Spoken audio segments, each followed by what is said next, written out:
Because the Jets, who once again are not on the tier, they have that locked up. So those are the 5 worst teams in the league. Then you get to the NFC East. The NFC East, thanks to the Fightin' Joe Judges, thanks to Washington nearly pulling off back-to-back comebacks, and thanks to Dallas not playing, the NFC East moved up a tier, so good for them. Then you've got 6 teams in the NFC that I call teaser ruiners. For gamblers out there, be careful the rest of the season.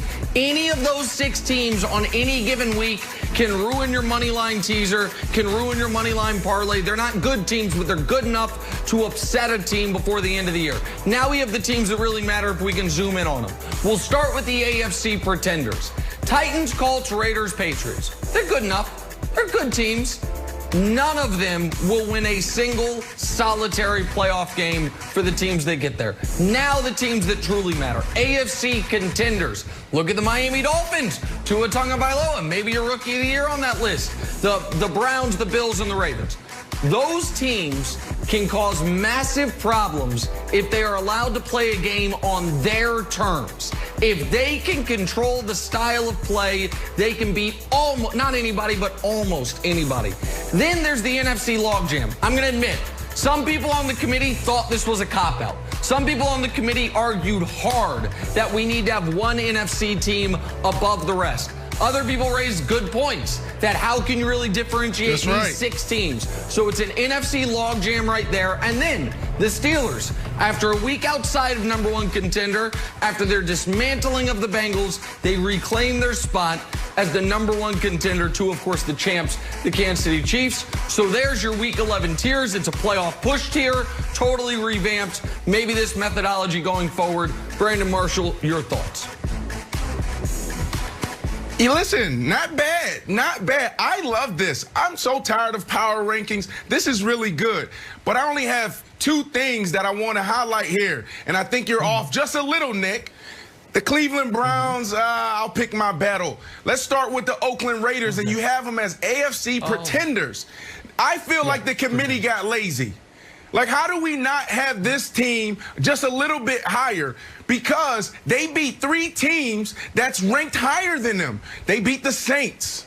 They beat the Cleveland Browns. And who else they beat? Oh, the champs. They beat the champs. So when are you going to put respect on this team, Nick? So that's my first, first thing. Yeah, please explain this to me. Let me answer the Raiders. Hold on. Let me answer the Raiders, then get to your second critique.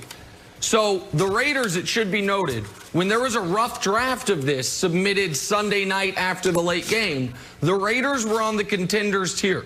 That's where they were. And then Monday, the news came out that the Raiders in Week 5 were taking victory laps after a regular season game, and the committee talked and said contenders don't do that. Contenders don't celebrate regular season victories like their championships. You know who does that? Pretenders. So they got moved down because the Raiders themselves know they're not real contenders. So that's what happened. Are you mixing business with your personal feelings and thoughts about the Chiefs? I abstained. Is that what happened right now? I abstained on the Raiders vote. No, that's what it feels like. I was so angered by that, I abstained. I feel like there may be some corruption with the committee. No, I abstained on the Raiders. Okay, whatever. I think there's a little bit of corruption. We need to look at that. It's not an issue, but I just want to note this right now. Okay, so if the Pittsburgh Steelers win this weekend, and they probably will, they have the Jacksonville Jaguars. Coach Tomlin said he really respects the Jaguars, so we'll see what happens there. Okay. But then if the Kansas City Chiefs lose to the Raiders, and then the players get in all their cars and they take a victory lap, can we see the Pittsburgh Steelers go above the Kansas City Chiefs? Is that possible next week? So not only next week, the committee talked about this anticipating your question and looking at the schedules remaining for the rest of the way for the Chiefs and the Steelers. If the Kansas City Chiefs suffer any loss before the Steelers suffer their first, the Steelers go at the top spot. That is a commitment from the committee to America that if the Chiefs get to 2 losses before the Steelers suffer 1 loss, then the Steelers must go atop the rankings. That is true. So it could happen this week. Then I'm good. Wilds, good job. It could happen this week. I don't think it will, but that's where we're at with that. So, yeah, it's a fluid list. Okay. Wilds, oh, wow, glasses. Oh, wow, Mr. Wild. Greetings, everyone and fellow committee members. It is I, Kevin Wilds, looking like Benjamin Franklin. I'm here to petition the gentleman from Kansas City to move the Colts of Indianapolis up a tier at least for the reasons I lay out henceforth. Reason number one, LeBron-esque defense. They are good at everything. The fewest total yards, the second fewest passing yards, the third fewest rushing yards, and the fourth fewest points allowed, just under 20 points a game. Reason number two, they're also the best tackling defense. Every week we see highlights of people missing tackles, not the Colts. Pro Football Reference says they've missed 35 tackles all year, best in the league. And reason number three, the NFL's best offensive line. Second lowest pressure rate allowed, and top 5 in pass and run blocking, according to Pro Football Focus. For those reasons, I, Kevin Wilds, petition the committee to move the Colts up, not 1, but 2 tiers, to a special contender tier. Nick, what say you? What I say is you made a lot of very good points, and the committee considered all of them. Unfortunately, your great full screen is totally undone by this average video. Because the reason the Colts are where they are is because of number 17. Because we all know that Phillip Rivers in his prime was a hold your breath and squint your eyes playoff quarterback. And Phillip Rivers at age 38 in year 17 in a new system with a new team and a new coach, we have no reason to believe that's going to be any different, Jenna. So the Phillip Rivers factor is the reason why the Indianapolis Colts will. I'll be honest with you. I don't think there's much they can do to move up past the pretenders in the committee's eyes. I don't see the Indianapolis Colts having the ability to move up much further than they are. It's just how the committee views them. Maybe that could change, but I'm just anticipating that that's about they've reached their Peter principle, if you will, for the season. I hate to tell the good people of Indianapolis. It's true. We talked about it a lot. All right, so listen, here's what could make some things interesting for next week. I love looking at what we got coming up. We got these matchups pegged, and it could affect who goes where. You got Cardinals, Seahawks tomorrow night. You got Titans, Ravens, Packers, Colts, Chiefs, Raiders. There's Rams, Bucks. You got a plethora of fantastic games with great implications. A lot on the line. Nick, what do you think the outcome of these games? How do they affect next week's tiers? Well, I want to throw this to Brandon because you've got Thursday night football and Monday night football in Cardinals, Seahawks, and Rams, Bucks. To me, those are 2 of the biggest games of the NFL season thus far.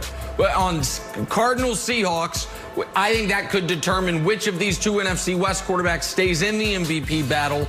But I'm even more interested in, Brandon, in Rams, Bucks, because I want to see how Tom Brady looks in the face of not only the Rams pass rush, but most specifically in the face of Aaron Donald. You want to talk about changing, forget the committee. My opinion of things, Brandon, if Brady can look good against that pass rush with that type of pressure up the middle, that's going to me, that could potentially make the Bucks the leading contender in the NFC. So those are the games that, to me, have the most interest, Brandon. Yeah, I have a huge smile on my face because as a player, this is what you want. You're in November. You want to see exactly who you're sitting next to. You want to see who you're taking the field with. There's no better team to play against to kind of see where you're at. The Rams are really good. Defensively, they're really good. Offensively, if McVay is clicking and Goff is on fire, then they're pretty much unstoppable. So this is a good matchup. But, Nick, I got to say, the game that I'm really interested in watching and I'm most excited about is that Kansas City Raiders game. That Chiefs-Raiders game I'm super excited about because if the Chiefs go down, you have to deal with me on Monday morning. I'm telling you, if they get swept, you have to deal with it. I'm not going to take it easy on you like you took it easy on me when the Bucks got crushed by the Saints. Yeah, Wilds. The Chiefs we're going. It's going to be an early night. That's Sunday Night Football. America should be able to turn their TVs off about mid-third quarter of that game, Jenna. A lot to get excited about in going into Week 11.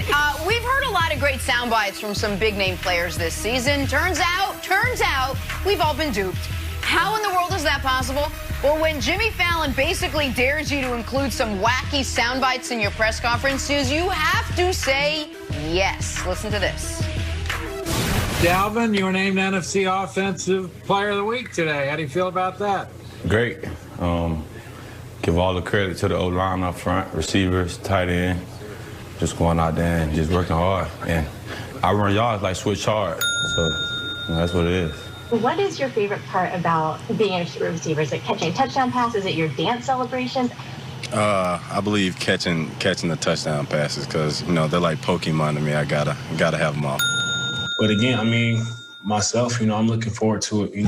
Again, call me old-fashioned. Like literally, like I mean it. Call me old-fashioned. That's my new nickname. I mean, on the team right now, they call me old-fashioned. I mean it. That's my new nickname, old-fashioned. Maybe even I bring that up and put that in his ear a little bit. Sometimes you gotta throw the sauce